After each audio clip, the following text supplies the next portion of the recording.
адамдын кандай тарбия алганына байланыштуу экен. Бири менен тиреш болуп, акырында жыйынтык жок болот да дарылоонунчу. 50% мен жоопкерчиликти алайын, 50% дарыгер. Бейтап дарыгердин сөзүнөн эле бир 30-40% эле жакшы болуп кетет деп ойлойм да. Анан ресепшнда иштеген кыздар күлүп жайнап койсо, дарыгерге барганда сиз айткандай маана ачык кирип сүйлөшүү жакшы болот.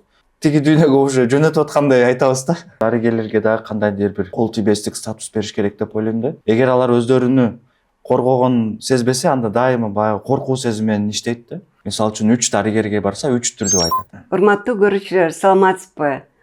Бүгүн сиз Главное ден соолук подкастындасыз. Башка жакка өтүп кетпеңиз, көрүңүз, анткени бул жерден сиз өзүңүзгө, туугандарыңызга керектүү маалымат аласыз. Алып баруучу мен Жупар Керималиева, мен кесибимен врачмын.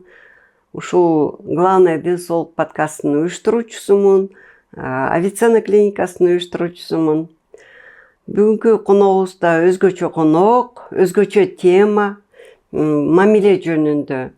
Мисалы, адамга бардык жерден мамиле керек. Мейли нан сатып алабызбы, же бир жака барабызбы, ал эми врач менен оорулуунун мамилеси, мисалы, сиз врачка барсаңыз, ошол мамиле кандай болот?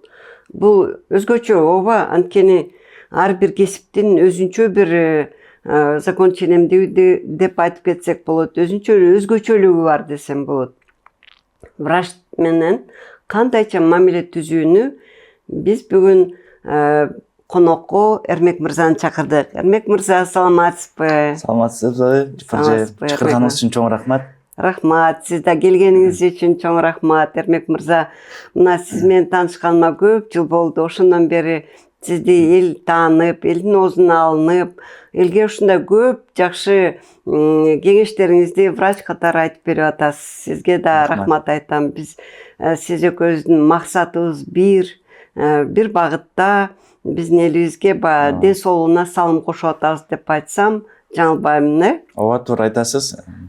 Биздин миссиябыз, оюбуз ошол кыргыз карапайым эл, жалпы элибиз ден соолугу үчүн болуп, анан дарыгерге кайрылуусу жеңил, түшүнүктүү болсун деп аракет кылып жүрөбүз. Ооба, менден сурашат, эмнеге ушуну баштадың депчи. Анан мен айтам, көбүнчө мына ушу көп жылдан бери иштеп жүрөм. Анан кийин биздин туугандар аябай кеч кайрылат врачка. Анан себеби көрсө ошо орунну билбегендикте экен. Азыркы кезде эми керек болсо телефондо кичинекей балдардан карыган адамга чейин отурушат. Ошону баягы биздин подкасттарды көрсө аябай жакшы болот эле да, көрүп, өзүнүн сабаттуулугун көтөрөт эле, ден соолук жөнүндө, кантип ооруп калбаш үчүн жөнүндө көтөрөт эле. Анан да биздин көрүүчүлөргө мен рахмат айтып кетким келет. Мына биз жакында эле баштаганбыз, май айында баштаганбыз.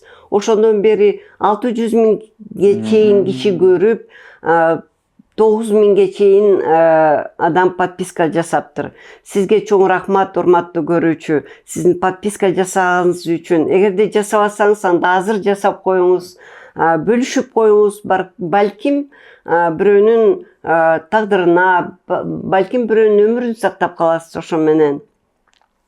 Айтып кеткендей, бүгүнкү ушул темабыз кандай өтөлүү, мамиле.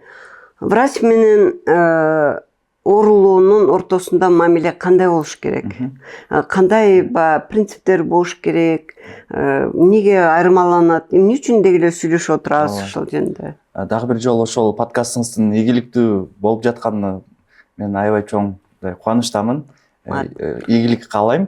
Анан ошол бүгүнкү теманы сүйлөшүүгө чакырганыңыздагы мен абдан ыраазымын, себеби бүгүнкү күндө эң көйгөйлүү болуп жаткан бул ошол дарыгер менен бейтаптын, бейтап менен дарыгердин бири-бирин түшүнбөстүгүндө болуп жатат экен. Анан сиз жана башында айтып кеттиңиз, көбү кайрылбайт, кеч кайрылат депчи. Ошол суроону издеп жатып, эмне үчүн кеч кайрылышат десем, көпчүлүк учурда бейтаптар дарыгерге же ишенбегендиктен, же корккондугунан эле кайрылышпайт экен да. Мисалы үчүн дарыгерге барсам, мени урушат, же мындай өтүшүп жиберди деп айтасың деп эле кайрылбагандар көп экен. Ошол сөздүн артынан ооруну өөрчүтүп жиберген учурлар көп болот экен. Анан жана сиз айтып калдыңыз, дарыгер менен бейтаптын мамилеси кандай болот депчи. Менин оюмча, дарыгер бул бүгүнкү күндө эң чоң биздин жашообузда ролду ойнойт. Бул биздин жөнөкөй жарандардын ден соолугуна салым кошуусуна мындай ошол ой менен бул жумушка орношот. Бирок көпчүлүк учурда тилекке каршы биздин бейтаптар тараптан дагы азыркы заманда дарыгерлер ошол эптеп акча табат, дегендей кылат, мындай кылат деп кандайдыр биз дарыгерлер бүгүнкү күндө терс каарман болуп калыппыз да. Жана башында айтып кеттиңиз го, баягы Советтер Союзунда дарыгерлердин айтканын кылышчу депчи, анда алар мындай ак каарман болчу да, мындай туура каарман болчу. Бүгүнкү күндө ошол терс каарман болгондуктан бизде ушундай эң акыркы мындай иретте эле кайрыла турган эле адам болуп калыппыз да, тилекке каршы. Совет убагында мен эми ошол көбүрөөк иштегеним ошол убак болуп калды да. Врачтын айтканын айткандай жасачу. Ал кезде медицина оорулуу үчүн бекер болчу. Бекер деп айтыш кыйын, анткени ошол жерде Совет өкмөтү өтө кыйын болуп, өтө күчтүү болуп, анан кийин медицина финансирование көп берчү да. Азыр болсо биздин өкмөт ооба берип атат, азастан бутунан туруп келатат, бирок андай мүмкүнчүлүк жок. Бирок эң негизгиси бул жерден пациенттерибиз билиш керек. Ден соолук менин гана байлыгым. Бирөөнүкү эмес, өкмөттүкү эмес, башка бирөөнүкү эмес. Мен өзүм үчүн гана аракет кылышым керек. Ошондо натыйжа болот деп ойлойм. Ооба, туура айтасыз. Көпчүлүк учурда азыр ошол жарандар мындай сүйлөгөндө байкайсың да, байкасаң баягы мен эч нерсе билбейм, дарыгер баарын аткарыш керек деп айтат да. Бирок бүгүнкү күндө ушундай маалымат көп, маркетинг баягы маалыматтар көп берилгендиктен кайсынысы туура, кайсынысы туура эмес экенин табуу өтө кыйын. Кээ бир учурларда дарыгерлер деле баягы адашып калышы мүмкүн да, эми ошол баягы маркетингдин күчү мененчи. Ошондуктан эгер бейтаптар өздөрүнүн ден соолугун жакшы билип, дарыгер менен жакшы сүйлөшүп, бир чечимге келсе, ошондо мен ойлойм жакшы бир мындай жыйынтык чыгат да дарылоодо. Дагы бир жолу ошо мамилеге кайрылалы. Мисалы, мен окуп жүргөн кезде, мына институт бүткөнүмө эле 40 жыл болуптур, 41 жыл болуп кетет быйылчы. Этика, дентология, этика медицина деген бир аз эле 1-2 сабак болгон. Ал кезде оюбузда да жок, мындай кандай болот деп аны унутуп да коюп турубуз. Ал кезде үйрөтчү эмес. Бизди үйрөтчү, кантип дарылаш керек, кандай дарыларды, фармакологияны баарын тең. Адам менен мамилени үйрөтчү эмес. Биз билчү эмеспиз.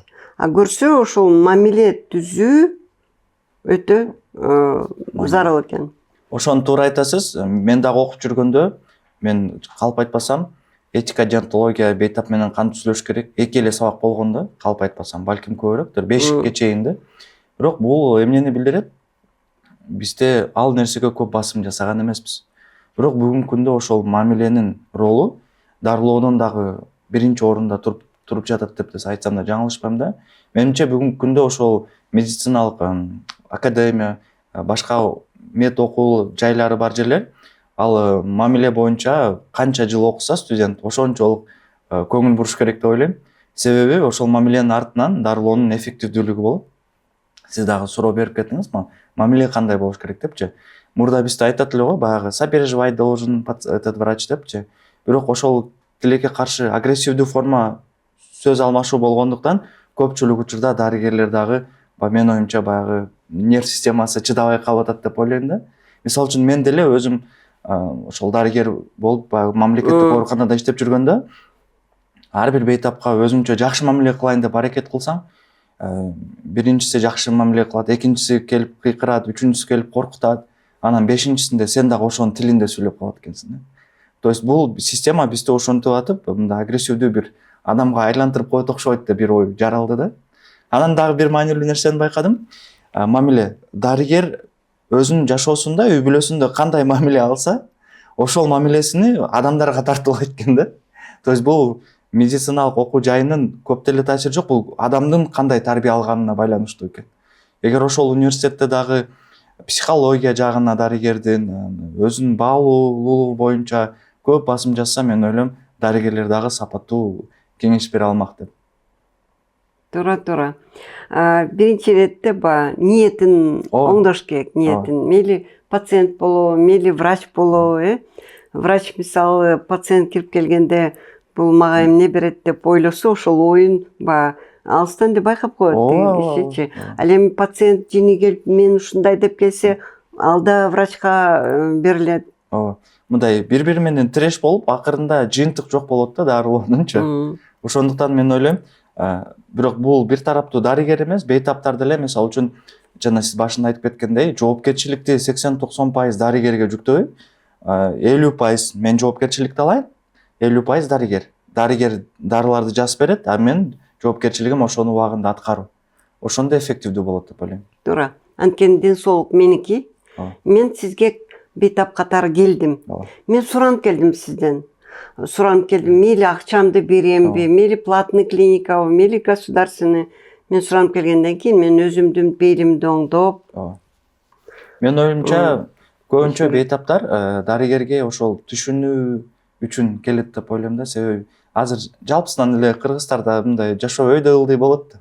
Анан үйдө деле мисалы үчүн конфликт болушу мүмкүн, жумушта деле, а бирок дарыгер түшүнүп кабыл алса, мен оюмча ал бейтап дарыгердин сөзүнөн эле бир 30-40% эле жакшы болуп кетет деп ойлойм да. Бирок дарыгерге келсе деле дарыгер ачууланып же сиз айткандай бир аз маанайы жок болуп турса, анда бул деле мен түшүнбөйт экен деп жакшы дарылоо жазып берсе деле аткарбай кетип калат да. Мен азыр эстеп кеттим. Мен анткени мына бареки биздин негизги демөөрчүбүз Авиценна клиникасы ошо Бакаев көчөсүндө стационарда атайын бир психологдордун кеңеши боюнча регистратурага күзгө коюлду. Анан кирип келген пациент биринчи баягы көбү ачууланып келет. Келип эле эң биринчи баягы душар болгон бул медсестра регистратор. Күзгөнү карайт дагы өзүн карап кайра оңолуп күлүп, анан кийин кайра сүйлөшө баштайт. Бул жакшы жардам берет деп айтышты. Мен ойлойм бул дагы туура. Бир жагынан оорулууну да түшүнсө болот. Анткени ал мисалы түнү бою тиши ооруп чыкты, башы ооруп чыкты, келет дагы эмнеге ушундай, эмнеге очередь, эмнеге мен кармабайт деп. Мисалы ар бирибиз өзү ушундайбыз да, Ошол сиз айткандай эле көпчүлүк учурда бейтаптын маанайы кандай болушу ошол кире бериш жердеги эле адамдар чечип коет да. Мисалы үчүн азыр жеке клиникаларда жакшы, баягы регистратура, анан ресепшнда иштеген кыздар күлүп жайнап койсо, дарыгерге барганда сиз айткандай маанай ачык кирип сүйлөшүү жакшы болот.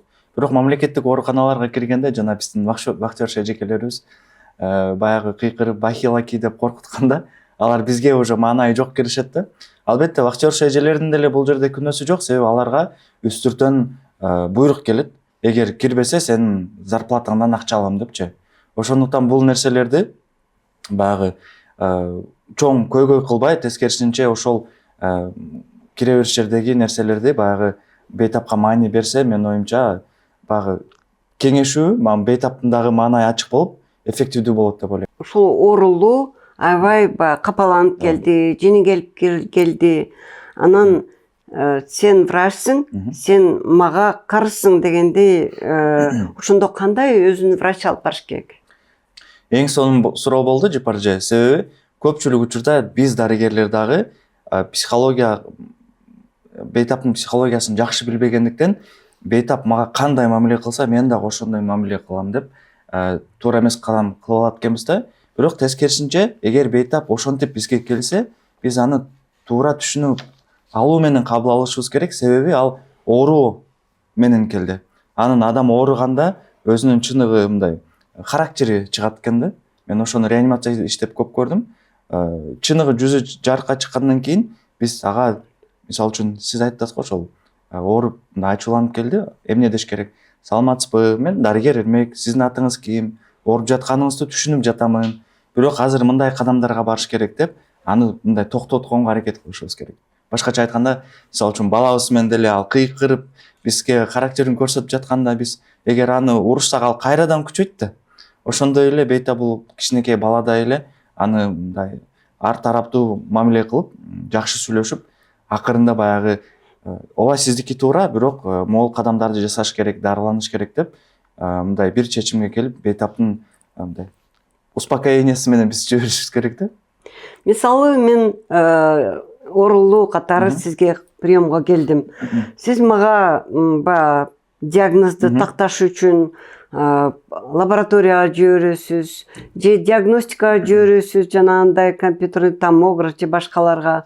Мен болсом ушунун баары акча, мен кече эле эмес, мисалы жарым жыл мурда эле анализ тапшыргам десем, кандайча ушу врач жооп бериш керек? Мага сиз азыр ситуационный задачаларды берип атасыз да. Ооба, сонун суроо.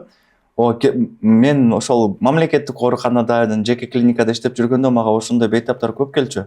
Анан мен эгер мага ошентип бейтап суроо бергенде, анализдерин көрүп, мисалы үчүн эгер алардын суроосуна туура жооп берсең, алар эч кандай сага конфликт кылбайт да.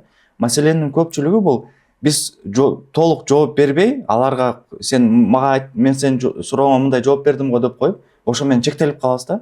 Мисалы үчүн эгер жарым жыл мурда анализ тапшырган болсо, карап туруп, кайсынысы ошол жарым жылдагы тапшырган анализдер бизге азыр кереги бар, а кайсынысы кереги жок, бирок мону жаңылаш керек деп мындай данныйларга багы далилденген медицина негизинде түшүндүрсөк, менин оюмча ал бейтаптагы ооба, анда мен ден соолугум болгон үчүн тапшырайын деп макул эле болот да.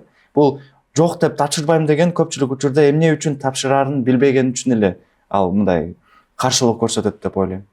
Пациент келип өзгөчө эми ушу медицинада кайсыл жериң ооруса ошол жериң жаның дегендей, бирок мына өзгөчө онкология, хирургия боюнча өтө оор диагноздорду кантип ошол бейтапка түшүндүрсө болот, түшүндүрүш керек?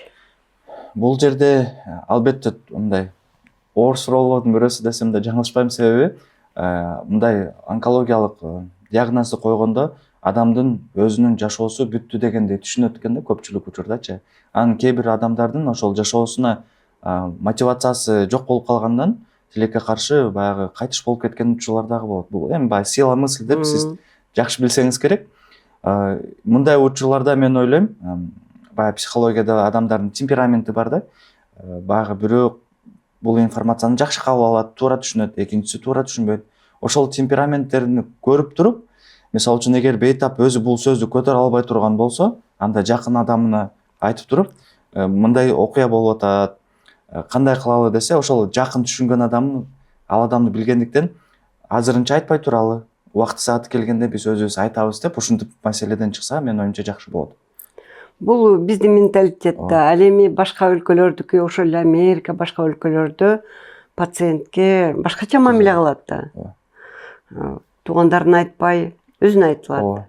Бул жерде кошумчалап кетсем, биз кабарды билдиргенде дагы моундай болуп кетиптир деп баягы тиги дүйнөгө уже жөнөтүп аткандай айтабыз да. Мисалы үчүн өтүңүздө таш бар экен десе, тиги бейтап уже все коштошуп атат башка адамдарга, туугандарына жазгандайчы. Бирок андай болбош керек.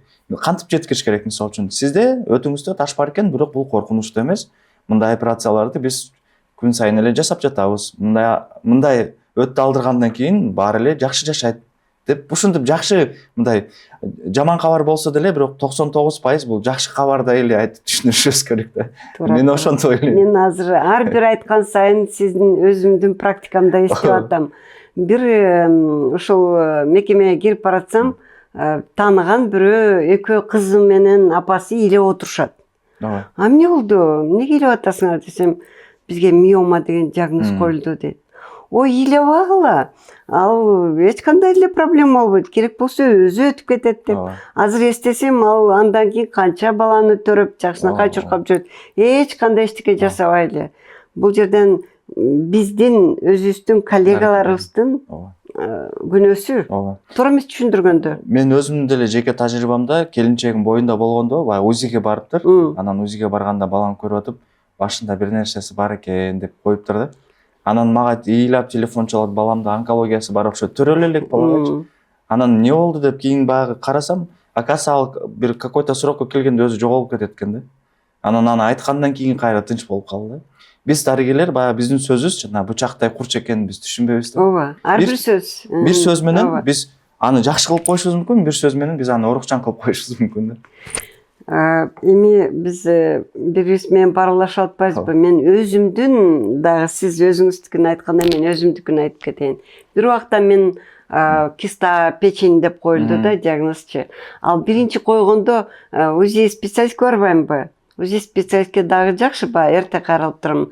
ал көрүп алып эле бул эмне деп Ооба, коркуп, ооба. анан мен аны акырын эчтеке болбойт деп мен өзүм Сиз өзүңүз аны мен кайра- анткени мен врачмын да, эчтеке болбойт, эчтеке эмес, мүмкүн бул ушундай кистадыр деп ошентип айтканым эсимде. Ошон үчүн баягы сиз башында айтып кетпедиңизби, мединститут окуп жүргөндө ушуларды аябай жакшы түшүндүрүш керек.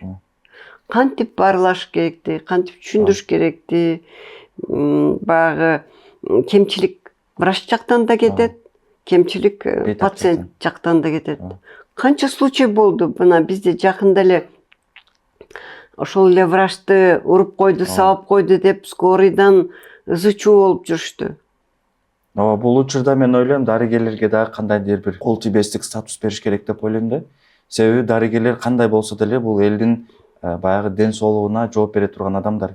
Эгер алар өздөрүнү коргогон сезбесе, анда дайыма баягы коркуу сезими менен иштейт да. А коркуу сезими менен иштеген дарыгер эч качан эффективдүү иштейт деп ойлобойм да мен. Мисалы үчүн чет мамлекеттерде ал жакта өтө юридикалык жактан баягы коргонгондуктан алар кандай кадам кылса дагы өзүнө ишенип, мен мындай кылам, мындай болот деп дайыма кыймыл аракет жасайт да. Ооба, мен ошо Америкада жана Нью-Йоркто болуп калдым. Бир көчөгө барып, ошо бир медцентр турат, жанында юридический компания. Медцентр, юридический компания турат. Мен дагы бир мындай биздин чет элдик сериалдарда көрүп калдым эле дарыгерлер боюнча. Бейтап операцияга кирерден алдын биринчи юрист жана психолог менен сүйлөшүп туруп, андан кийин гана операцияга барат экен да. Ошол юрист анан психолог операциянын бүт кандай болуп калышы мүмкүн, кандай болбой калышы бүт түшүндүрүп берет экен. А дарыгердин функциясы бул жөн эле операция экен. Бара-бара биз да ошондойго жетебиз. Ооба, мындай нерсе керек, себеби дарыгердин ою бир эле мен операция кылып эффективдүү жардам беришим керек деген ой болсо, жакшы болот деп ойлойм да. Эми баары биз өзүбүздүн кесибибизди, өзүбүздүн адамдарыбызды жакшы түшүнөбүз да. Канчалык жаман врач болбосун дагы, ал дайыма ойлойт, ушуну айыктырып кетсем экен депчи. Ошон үчүн врач да. Эч качан эч кайсы дарыгер мындай мен атайын сага зыян келтирип, атайын мен сени мындай осложнение болсун деп ойлобойт да. Ал бир гана мен оюмча баягы ошол бейтаптын жана дарыгердин экөөнүн аракетинен гана байланыштуу. Анан кийин ошо врачебная тайна деген бар, же диагнозду купуя кармоо деп кыргыз тилинде. Биз ошол подкастыбыздын бирден бир максаты кыргыз тилинде сүйлөп, кыргыз тилинде айтып берүү да. Анан ошо диагноздун купуялыгын сактоо. Мисалы, менде кандайдыр бир оору болсо, башкалар билбеш керек дегендичи. Ошону сиздин көз карашыңыз? Албетте, бул купуялык сөзсүз түрдө мен оюмча сакталыш керек. Себеби кээ бир үчүн бул диагнозун укканда өтө катуу стресс болуп, эгер башка бирөөлөр укса дагы андан да чоң стресс болуп кетиши мүмкүн. Ошондуктан баягы бейтап менен сүйлөшүп атканда сөзсүз түрдө баягы мисалы үчүн хирургиялык, онкологиялык оорулар болгондо бейтаптын өзүнөн сураш керек. Же туугандарынан сураш керек. Себеби жана айткандай эле бул психологиялык өтө чоң басым болот да.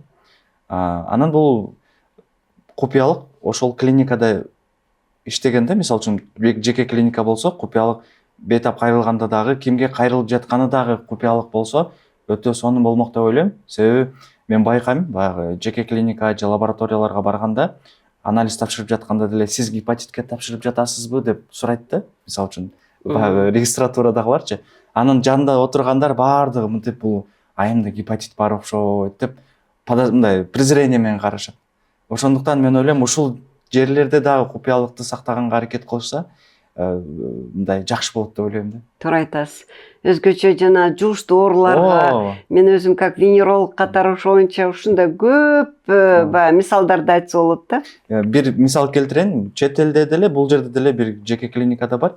Дарыгердин кабинети ким кайсыл дарыгер кабыл алганы жөнүндө маалымат жок да. Мисалы үчүн гинеколог деп жазылган эмес, жөн эле кабинет, а бирок аялдар кирип чыгып атат, ким кимге келгени түшүнүксүз. Ошондо адамдар өздөрүн комфорттуу сезишет. Мисалы үчүн Кореяга барганда деле номер эле бар, баягы ресепшндегилер өздөрү алып барат. Анан бейтаптардын өзү мындай уверенный сезишет да мындай орусча айтканда. Андай акыбалга да буюрса жетербиз. Жетербиз. Мен бир өзүбүздүн коллегаларыбыз да көрүп атат. Көрүп атса ошо мисал болсун деп айтып коеюнчу.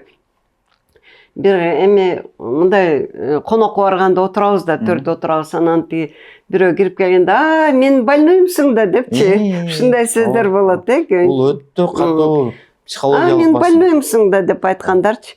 Керек болсо ошол баягы көп жыл иштеп жүргөн врачтар ушундай. Же болбосо кийинки кир дегенде больной кир деп айтат. Мүмкүн ал больной эместир. Мүмкүн өзүн баягы текшерилген келген. Биз ошол адамды өзүбүз оорукчан кылып коебуз. Больной деген бул оорукчан деген. Мисалы пациент ошо аябай коркуп келди дейли. И меники ушундай өзгөчө интернеттен, азыр интернет булагынан көп карап өзүнө өзү диагноз койгондор көп эмеспи бир жагыначы. Менде ушундай оор болуш керек деп аябай коркуп келди дейли. Сиз кантип ошол кишини баягы коркуу абалын? Бул менин эң сүйгөн темам, себеби мага көбүнчө ошондой бейтаптар кайрылышат. Мен эмнени түшүндүм? Коркуу абалы адамдын билбегендигинен келип чыгат экен да. Эгер адам ошол жөнүндө бүт толук маалыматы бар болсо, анда ал коркуусуз эле акырын баягы кабылдамадан чыгып кетет. Ошондой бейтаптар кайрылганда мен мисалы үчүн сизди азыр тынчтандырган кайсы суроолор бар деп сурайм да. Сурасам, мисалы үчүн бул онкологияга алып келеби, бул мен канчадагы жашсам, ошол суроолоруна баарына шашпай, там канча убакыт кетсе деле баарын түшүндүрүп берип, аягында суроолоруңузга жооп алдыңызбы деп туруп тактап сурайм. Себеби кээде суроолор калып калганда дагы толук түрдө мен жооп ала албадым деп дагы мындай өкүнүп кетип калышы дагы мүмкүн да. Анан акырында бейтап эрмек, мен суроом калбады, сизге чоң рахмат дегенде дагы бир жолу тактап сурап туруп, анан кийин кайра жиберем да. Себеби бизде көбүнчө дарыгерлерден сурагандан дагы коркушат экен да бейтаптарчы. Бирок мен айтам, коркпой эле сурай бериш керек, себеби ал өзүнүн ден соолугу. Туура да. Тилекке каршы дайыр жолу ошо бейтаптарыбыз билиш керек. Ар кандай ситуация болот. Кээ бирде 30 киши, 20 кишини ошол эле врач кабыл алыш керек. Убакыт тар болуп калат. Ошон үчүн ар бири өзү үчүн, мен өзүм үчүн келдим деп, мейли анда кийинкиде келейин деп аракет кылыш керек. Же бейтап дарыгерге келгенден алдын суроолорун жазып алыш керек. Ооба. Көпчүлүк учурда бейтап келгенде кайсы суроону бергенде унутуп калат да. Баягы корккондон, дарыгердин сүрү бар болушу мүмкүн. Анан суроосун да билбей, аны үйгө барганда эстейт да. Кээ бир бейтаптар 1 саат эмес, жарым саат айтып берет. Ооба. Ал убакыт алышат. Ошондуктан так эле суроо берсе, дарыгер да так жооп бергенге аракет кылат. Анан жанагы бейтаптардагы мамиле боюнча айтып кетебиз. Бизде азыр мындай жаштар өсүп келатып, биздин поколение акырындап алмашкандыктан, мен байкадым, азыркы жаштар дегенде 25 жашка чейинкилер, алар менен мамиле түзүү такыр башка экен да. Мисалы үчүн мен жашым азыр 34-35те, бизге башкача мамиле кылчу дарыгерлерге барсаң. Мисалы үчүн, эч нерсе болбойт, өтүп кетет депчи. Азыр жаштарга кантип айтсаң, сага экинчи келбейт да. Аларга туура түшүндүрүп, бүт чечмелеп бериш керек. Анан алар сиз айткандай интернет окуп, өтө грамотный болушуп алган да азыркыларчы. Мен наоборот сүйүнөм, эгер бейтап грамотный болсо, дарыгер да грамотный болгонго аракет кылат. Анан ошолорго баягы жаштарга баягы бул эч нерсе болбойт, тигиндей болбойт деп кыска мындай жооп бербеш керек экен да. Алар менен баягы чоң адам, алар деле чоң адамдай баарын түшүндүрүп берсе, мен оюмча дагы жакшы болот да. Дагы мындай кызыктуу суроо. Эгерде мен бар эмеспи бизде негизги мыйзамы Кыргыз Республикасынын жарандарын ден соолугун, саламаттыгын сактоо деген мыйзам бар. Ошол жерде жазылган ар бир жаран медициналык мекемени, врачты тандай алат деп. Болуптур, тандады дейли. Ошо тандоо өтө кыйын болуп калат. Ошо аябай жакшы хирург деп мен өзүмдү деле айтайын. Мына мисалы стоматологду издеп жүрүп, анан интернеттен карап жүрүп барып, ошол жөнүндө кантип тапса болот? Кантип ошолну өзүнүн дарыгерин. Ооба. Жакшы суроо болду. Мурда Советтер Союзунда баягы ар бир адамдын үй бүлөлүк өзүнүн дарыгери болчу. Анан адамдарда баягы башка дарыгерге барам деген ой жок болчу да. азыркы күндө болсо баягы бизде ошол демократиянын өнүккөнүнө байланыштуу бизде азыр ар бир жаран өзүнүн каалаган дарыгерге баргысы келет. Бир жагынан ойлойм жакшы. Бирок экинчи жагынан баягы ар бирөөсүнө кайрыла бергендиктен бейтаптын бир туруктуу бир ою жок болуп калат да. Мисалы үчүн 3 дарыгерге барса 3 түрдүү айтат. Анан кайсынысын кылышын билбей калат. Бул бир көйгөй. Экинчи көйгөй кантип тандоо десеңиз, мен ойлойм бүгүнкү күндө дарыгерди өзүнүн баалуулуктарына жараша тандаса жакшы болот. Мисалы үчүн азыр Instagram бар. Көпчүлүк дарыгерлер ошол жерде өздөрүнүн аккаунттарын алып барат, маалымат берет. Ошол Instagramга кирип деле бир дарыгердин артынан бир айбы, 2 айбы, 3 айбы карап, изилдеп, менин баалуулуктарыма туура келеби? Бул мен ойлогондой мага жооп береби деп барса, мен оюмча мындай жаңылышпайт да. Ошон эгер андай дарыгер Instagram алып барбай жөн жумушта эле иштей турган болсо, анда сиз айткандай 2-3 жолу кабылдамасына барып, мындай бир туура чечим кабыл алууга бул дарыгер мага жардам бере алабы деп аракет кылса болот. Башкача айтканда, бир эле кабылдоо аркылуу маселе чечилбейт да, бул дайыма мындай узак процесс. Биздин коллегалар кээ бир убактарда медициналык терминологияны колдонушат. Мен өзүм лично көрдүм. УЗИ кабинетке бир кирип калсам, пациентке түшүндүрүп атат. Сиздин маткаңыз антафлексияда экен деп. Эми бул биз үчүн күлкүлүү да. Ошол боюнча кандай деп ойлойсуз? Биздин кандай кеңеш берет элеңиз биздин коллегаларга? Мен ойлойм, чындыгында бул көйгөй бар. Бул нерсени Instagramда деле байкасаң болот. Дарыгерлердин көпчүлүгү медициналык терминдер менен айтат. Анан дарыгерлер менен сүйлөшүп жатып, неге антип айтасыңар десем, алардын ар бирөөсүнүн, даже менде деле ал нерсе болчу. Менден чоң бир адам же менин кесиптештерим мен туура эмес сүйлөп калдым деп, мени критика кылбасын деп коркушат экен да. Бирок мен оюмча ал маалыматты биз элге бергендиктен элдин тилинде сүйлөгөнгө аракет кылышыбыз керек. Жалпак тил менен. Кечиресиз. Сиз айткандай эле биз ал бейтаптарга ошол бейтаптын тилинде сүйлөгөнгө аракет кылышыбыз керек. Албетте бул бизде профессиональный бир мындай адат болуп калышы мүмкүн, бирок эгер биз эффективдүү, мындай профессионалдуу дарыгер болобуз десек, анда ошол бейтапка жараша түшүндүргөнгө аракет кылышыбыз керек. Ошондо пациент менен врачтын ортосундагы мамиле түзүүнүн негизги принциптери кандай болуш керек? Негизгиси? Менимче, идеалдуу мамиле дарыгер менен бейтаптын бул бейтап жылмаюу менен ооруп жатса деле, бирок мен жакшы болуп кетем ушул дарыгер менен деп ошол кабылдоосуна кирүү. Дарыгердин милдети бул бейтапты жакшы маанай менен тосуп алуу жана аны сөзсүз түрдө кунт коюп угуу. Мен байкашым боюнча бул изилдөөлөрдүн деле негизинде мындай жыйынтык бар экен. Бейтап өз сөзүн айтып бүтө эле келе дарыгер бейтапты бөлүп баштайт. Бейтаптын дарыгерге келген негизги максаты бул ичинде топтолгон бүт ошол көйгөйлөрдү чыгарып салуу да. Эгер ал айта албай калса өзүнүн ойлогон нерселерин, ал дарыгер жазып берип, кыйын консультация берсе деле, баягы айта албаган сезим менен ал баары бир мындай өкүнүп үйгө кетет да. Ошондуктан бейтапты угуп, анан мен айтып бүттүм, эми сиздин оюңуз дегенге чейин укса, андан кийин дарыгер өзүн айтып, анан коштошуп жатканда деле мен ойлойм баягы сый мамиле менен коштошуп, анан эң негизги маселеси бейтап дагы дарыгердин аты жөнү менен, дарыгер дагы бейтаптын аты жөнү менен кайрылса жакшы болот деп ойлойм. Жана больной же пациент деп айтпаш керек деп ойлойм да. Эң жакшы. Урматтуу көрүүчүлөр, сиздер ар дайым сурайсыздар, бул врачтын телефондору каякта деп.